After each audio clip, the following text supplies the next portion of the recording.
By the late 1800s, European nations like Great Britain and France were growing more powerful. One way to gain power was to take control of other parts of the world.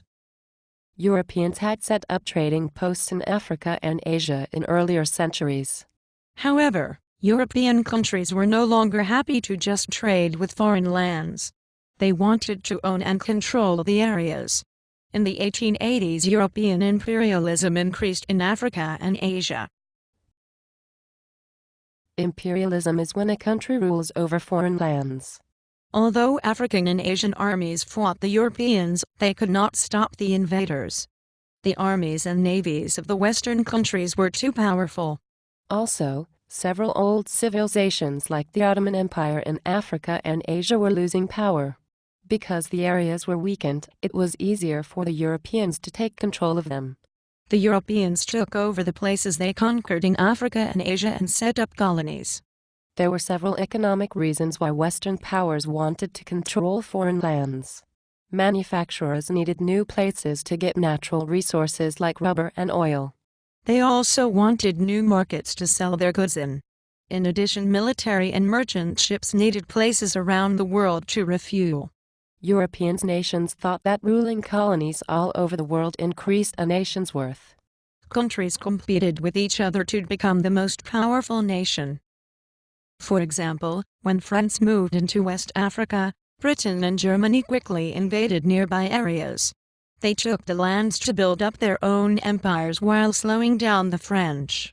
Many Westerners thought they were helping the people in Africa and Asia. Some believed they had a duty to spread the blessings of Western civilization to other lands. These blessings included medicine, law, and Christian religion.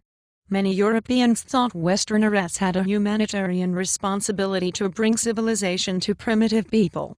Missionaries, doctors, and colonial officials worked to spread European ideas in the foreign lands.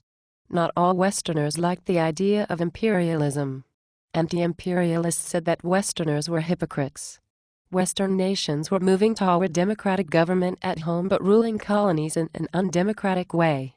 The anti-imperialists did not think it was fair. They also said that imperialism helped Europeans get rich at the expense of native peoples. However, the imperialists were the stronger voice.